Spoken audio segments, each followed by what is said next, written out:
Hey Kevin, est-ce que genre tu connais un peu ça la crypto? Ben, connaître, c'est beaucoup dire, là, mais je m'y intéresse. Parce que récemment j'ai eu un gros scandale de tout ce qui est plateforme de crypto avec la compagnie FTX. Yep.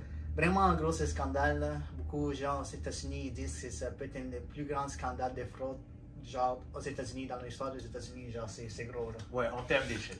Parce que le scandale, ben, la compagnie n'a pas inventé le scandale en tant que tel. Là, on dit juste qu'il a pris, comment dire, de l'argent de sa compagnie d'échange pour la donner à une autre compagnie qui faisait de l'investissement et qu'il a perdu cet argent. Mais on va mettre un peu plus en contexte pour ceux qui nous écoutent et nous regardent. Genre, FTX, c'est vraiment une plateforme d'échange des cryptos. Fait que tu prends une crypto, genre Bitcoin, tu peux l'échanger pour un autre coin.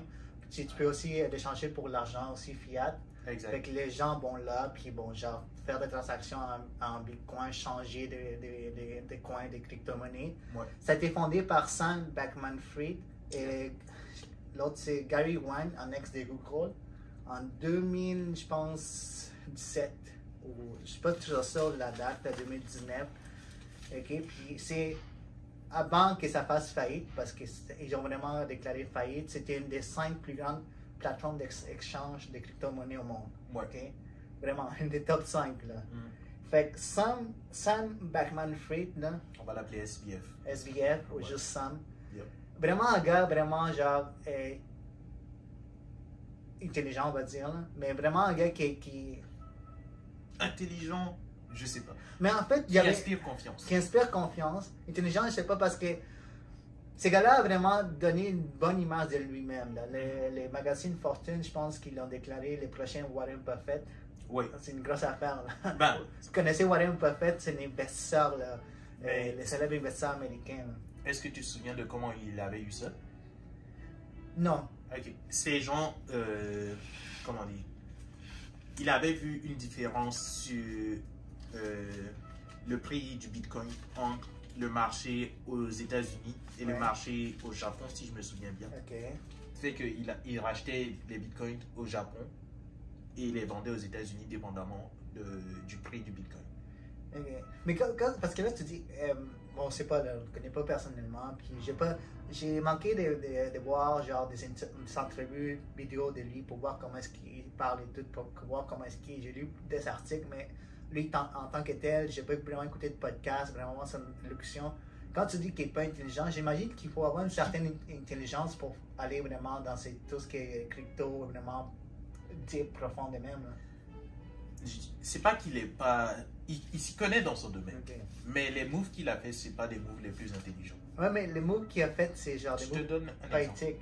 Peut-être il y a d'autres choses comme. Ouais, ben, l'exemple de base, c'est il a mis comme une de ses anciennes fréquentations comme président, ben, CEO de sa compagnie d'investissement. Ouais, la compagnie Alameda Research Ouais. qu'il avait fondée en 2017. En fait, c'est sa première compagnie, c'était genre une firme de trading.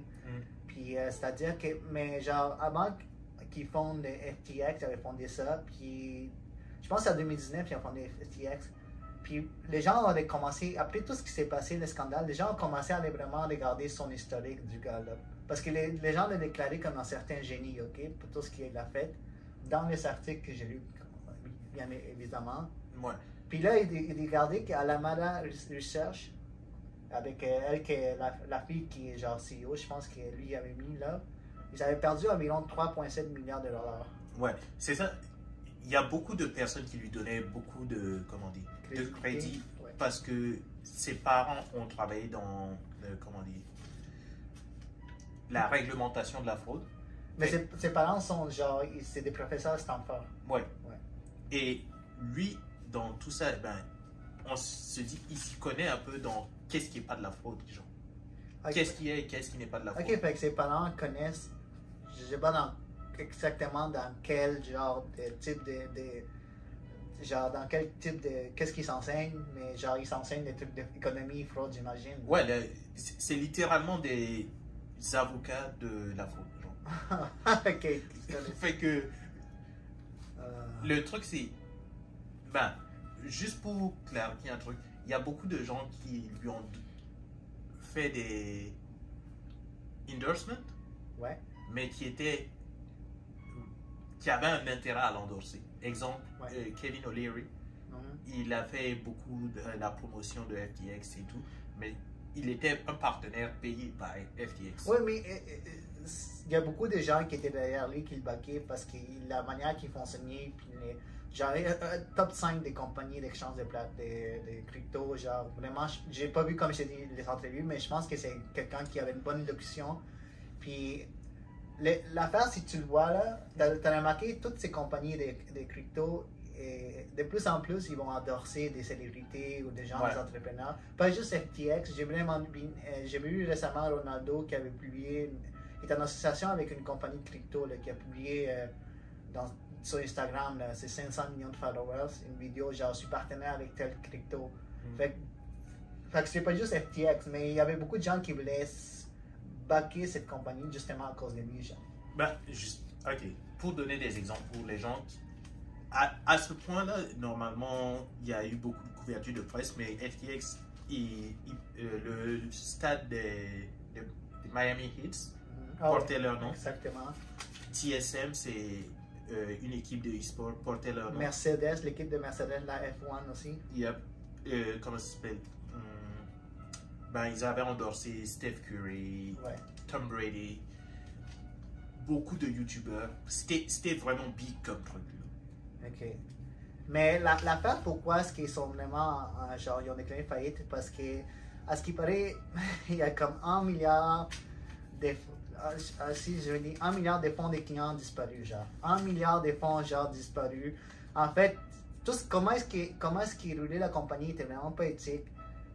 Tout l'argent des cryptos des clients allait dans son seul compte. Là. Rien n'était séparé. Tout était dans un même compte.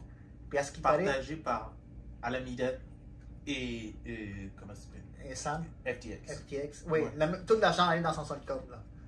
Genre, tout était mélangé dans un seul compte de tous les clients. Puis à chaque fois que la compagnie avait une dépense d'entreprise, c'était autorisé par genre chat, genre message texte, avec des emojis. Donc, il y a même pas. Par exemple, moi, j'ai besoin d'acheter un ordi. C'est même pas par courriel, rien. C'est genre message texte, chat, genre par WhatsApp ou peu importe, Messenger. Puis les gars, ils te répondaient avec un emoji, genre un astronaute, ça voulait dire oui, genre. Ouais. Ben, cette partie, ça me dérange pas tant. La partie qui me. Oui, mais genre, c'est pas une façon de run une entreprise, genre. Ben, si ça fonctionne. Ça n'a pas vraiment fonctionné, là. Ça n'a pas fonctionné parce que. Comment dire? Ils se sont fait piéger, dans un sens, par Binance, un peu. Okay, oui, mais en fait, FTX était évalué à 32 millions de dollars. Yep. Puis il y a des gros investisseurs, là, des gros investisseurs tech comme SoftBank, Tiger Global, BlackRock, c'est une grosse firme d'investissement. Tout était des gros investisseurs là, pour arriver à 32 millions de dollars. Binance, c'est notre compagnie de crypto. Exact. Aurait voulu les acheter genre au mois d'octobre, genre. Je peux essayer de faire une timeline de ça pour que ça fonctionne. Good. Au début, en fait, il y a eu une variation des prix des crypto-monnaies et FTX avait un problème de liquidité. Ils avaient besoin d'argent pour rembourser les personnes qui commençaient à être frileuses par rapport au marché des crypto-monnaies et tout. Ouais. Fait qu'ils ont commencé à chercher de l'argent auprès des autres compagnies, de chercher des prêts et tout. Et il y avait déjà une certaine rivalité avec la compagnie Binance, qui est elle aussi une plateforme d'échange. Et SBF et le fondateur de Binance avaient déjà été dans une rivalité depuis un certain temps. Mais ils avaient tellement besoin d'argent qu'ils sont allés demander à Binance de les aider. De les acheter, ça. Ouais. Ben, on n'est pas encore à cette étape. D'abord, ils ont, comment dire, Binance a lancé le mot qu'ils allaient liquider la coin de FTX. C'est-à-dire? FTX est sa crypto-monnaie. Ah oui, il y a une crypto-monnaie, je sais, ouais. genre une crypto-monnaie, genre, et même maintenant, même après toute cette fraude, genre, les tokens, genre FTX, est encore évalué à 400 millions de dollars. Oui, pour le moment. Pour le moment, oui. Le truc, c'est que c'est la base de la valeur de cette coin, c'est pas mal, comme on dit, le fait que c'est une plateforme d'échange qui est censée être légale, genre. Mais quand on a vu qu'il manquait de la liquidité et tout, Binance a profité de l'occasion pour dire, ah, je me sens plus trop confiant dans FTX et donc on va vendre les parts de la coin FTX que nous possédons. Ok, parce qu'ils savaient en acheter Yep. pour aider FTX. Ben, ils Pas en ont juste pour besoin en posséder, genre. Exact, Ah, pour leur plateforme. Ok. exact. Fait que il a lancé ce message-là, mais il l'a lancé sur Twitter, genre. Mais ça, c'est en regardant vraiment la compagnie, parce qu'ils avaient un intérêt pour peut-être les acheter, ils ont regardé leurs finances, puis ils ont Ouais. dit il y a quelque chose qui ne marche pas. Ah non, on n'était pas encore rendu là. Ok, mais Ça- ils ont senti quelque chose, genre? Ouais, ben, c'était la période où justement les prix de tous les cryptos étaient en train de... Ah, puis de ça, à cause de ça, ils ont été ils ont commencé à regarder et tout, Ouais. et ils voyaient que FTX avait des problèmes de liquidité. Ok. Même sans regarder leurs finances profondément. Pas encore. Ok. Et à ce moment-là, ben, quand ils ont lancé ce mot-là, SBF a proposé au propriétaire, au CEO de Binance, de racheter ses parts à 2 fois la valeur, un truc du genre. Mais, comme on dit, ils sont en rivalité depuis longtemps. Là. Ouais. Fait que si FTX venait à fermer, Binance pourrait juste les racheter Ah, et il pourrait gagner du marché. ok. Fait que le CEO a répondu en gros, ben pas en gros là, il a dit, nah, on n'est Ok, pas fait qu'ils intéressé. voulaient que la valeur baisse, Yep, pas vraiment qu'il fasse faillite, mais baisse tellement bas pour qu'ils puissent l'acheter facilement. exact. Mais écoute, c'est genre, c'est parce que au niveau de la fraude, là, c'est genre, comme je te dis, 1 million de On n'est dollars. même pas encore rendu dans T'es la pas fraude encore- encore. Yo, là, ça c'est la partie business. Ouais. C'est la partie deux chars qui se regardent et puis ils se disent, yo, toi, je vais te bouffer. Ouais. Mais à partir de là, il y a, comment on dit, ben, il commence à avoir des négociations et puis ils finissent par communiquer comme quoi FTX va se faire dépanner par Binance. Et là, ils demandent les rapports Ok. pour pouvoir faire une inspection, pour voir si le deal peut aller de l'avant. Et à partir du moment où Binance a dit nous on se retire, tout le monde a dit yo, il y a quelque chose qui se passe. Là. Ok. Parce Oui. que c'était vraiment bizarre qu'ils retirent. Ouais, parce que ils veulent la place. Ouais, ok, je comprends. La valeur est au plus bas. SBF, il veut pas vendre le truc, mais il est obligé de le vendre. Et là, Binance dit, nah, nous on touche pas à ça. C'est là que les gens ont commencé à regarder de plus près, justement, ok, comment la compagnie FTX fonctionne. Et on a vu, on a remarqué qu'il y avait plein de loopholes, de backdoor Ouais. entre Des trous, Alameda Ouais. et FTX. Ok. Il y avait des fonds qui circulaient entre les deux compagnies.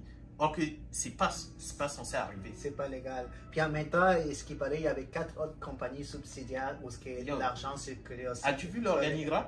Non, mais je sais qu'il y avait 4 autres compagnies subsidiaires, tous des FTX, où ce que l'argent passait puis c'est pas fait légalement. Puis récemment, en 2000, genre, même pas une année, je pense l'année passée, ils ont amené leur bureau chef aux Bahamas. Ouais. Le pire endroit. Ok, c'était pas à cause de la chaleur, c'est parce que là-bas ça. Les gens, ben, pour ceux qui ne savent pas, le Bahamas c'est un paradis fiscal. Ouais, exactement. Fait on a découvert, après tout, les gens ont commencé à poser des questions. Fait qu'on a découvert qu'en fait, genre, les parents, genre, de Sam, ils avaient des maisons de vacances, genre, d'une valeur de 16,4 millions de dollars. Yeah. Puis c'est des professeurs de Stanford. Puis là, on se demande, ok. Parce que Sam, il était comme milliardaire. Là. Il avait beaucoup d'argent. Ouais. Il était dans le top 100 des personnes les plus riches. Fait qu'il avait déjà de l'argent. Fait qu'en plus, c'était ok, lui, il achetait des maisons genre, pour ses parents. Mais aussi, il y avait comme. Si je lis mes notes. C'est pas juste lui. Il y avait Sam, ses parents, puis des cadres supérieurs de FTX qui ont dépensé environ 121 millions de dollars en immobilier au Bahamas, genre, pour 19 propriétés. 121 millions de dollars, genre. l'argent vient d'où? Fait que c'était beaucoup d'immobilier avec l'argent qu'on dit, OK, ça vient d'où cet argent? S'il faut, ils se sont rendus compte que peut-être cet argent venait vraiment Des FTX. fonds des investisseurs. Ouais, des fonds des investisseurs, de l'argent de leurs clients. C'est une fraude complètement. Fait que là, maintenant, ils ont fait faillite. Puis je pense au mois de décembre, ben, les congrès américains ils ont regardé ça, ils ont dit hey, ça n'a pas de bon sens, l'argent, c'est $1 million qui a disparu. Ils ont installé un nouveau CEO, un nouveau PDG pour regarder ce qui s'est passé. Puis les gars, ils ont dit yo, c'est la pire histoire que j'ai vue de ma vie, genre de carrière. Là. Il y a plein de loopholes et tout, puis l'argent qui a disparu. Là. Ouais. T'as dit CEO, mais c'est plus quelqu'un qui va enquêter sur le truc. Ouais, mais comme un PDG, genre, il prend les fonctions, genre, de ça pour regarder vraiment en détail. Puis au mois de décembre, qui s'en vient, le USA House Financial Service Committee va avoir une audience. Ils vont amener Sam, ils vont nous dire, OK, où l'argent? Puis bon, écoute, je sais pas s'il va aller en prison. En prison, c'est relatif, là. Ouais, toi, t'en penses? C'est la fraude quand même énorme. Quand tu vas en prison, quand tu es milliardaire, es-tu vraiment en prison? Non. C'est ça la question. Le truc, c'est combien de temps va prendre le procès? Parce que cette histoire-là, c'est une Bernie Madoff B2. Là. Ouais. Bernie Madoff, oui. Yeah. Fait que ça peut prendre 5 ans, c'est un autre fraudeur vraiment connu, une grosse histoire aussi. Oui. Tu penses que ça va prendre aussi longtemps? Pour démêler ça, là? Facile. Est-ce que tu penses parce qu'il est riche que ça va prendre plus de temps? Si c'était quelqu'un genre qui pas trop riche, mais genre il a fait la fraude, il serait en prison genre la prochaine année, genre. Plus tu as d'argent, plus tu peux engager de processus pour te défendre. C'est juste ça. Ouais. Mais genre, il y a des histoires qu'il avait donné plein d'argent, il a investi plein d'argent dans la business de sa sœur. Ouais. Ça aussi, ils sont en train de regarder ça. Puis, mais Sam, c'est quelqu'un qui vraiment, il avait une manière de penser philanthrope, ok? Je sais lui, il a vraiment, en fait, parce que lui, il a étudié à l'université de MIT, oui. Yep.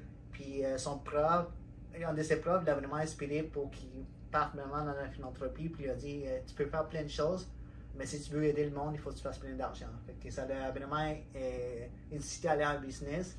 Puis même jusqu'à la fin, genre, il était encore en contact avec son prof. Il voulait faire plein de projets philanthropes. Genre, il voulait prévenir une guerre nucléaire, arrêter les pandémies, beaucoup de ces choses-là. Fait il y avait un esprit un peu, genre, aider le monde, mais aussi un peu un esprit, genre, je fais de la fraude, puis je m'en fous de mes clients, genre. Ouais. Il a pas... Je sais pas à quel point c'était je m'en fous de mes clients. C'est plus, on fait ce qu'on veut. Mais il a même voulu acheter Twitter. Il y a Elon Musk, je pense qu'il y a les messages entre, je pense, les gars, les profs que Sam y avait à l'université, il avait même contacté Elon Musk et il avait dit, Sam voulait acheter Twitter, genre. Ok. Il voulait même acheter, il avait décidé pour acheter Twitter. Puis il y a d'autres choses que les gens parlent beaucoup aux États-Unis, c'est que FTX avait vraiment, Sam, il y avait vraiment beaucoup d'argent à la famille Clinton, puis au Parti démocrate. Ça, j'ai pas regardé en détail. Fait qu'il y a tous ces côtés-là. Les républicains sont tout le temps en train de dire, mais voilà quelqu'un qui battait les démocrates puis qui fait de la fraude. Ouais. Fait que toi, tu penses à la fin, il va s'en sortir? S'en sortir. Il va être mieux que la plupart des gens. Et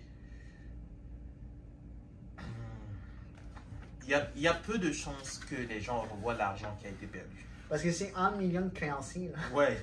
1 million de créanciers qui vont peut-être jamais revoir leur argent. Ouais. Fait que c'est fou quand même. C'est un gros coup pour la crédibilité des crypto-monnaies en général. Ouais. Parce que pour le moment, c'était un projet basé beaucoup sur la confiance. C'est comme ça que ça fonctionne un échange. Mais à partir du moment où les plus gros échanges deviennent, tombent du jour au lendemain, tout ça, en fait, entre FTX, le super sponsor, et FTX qui fait faillite il y a comme une semaine. Ça n'a pas duré longtemps pour que ça s'écoule. Les super sponsors, c'est-à-dire?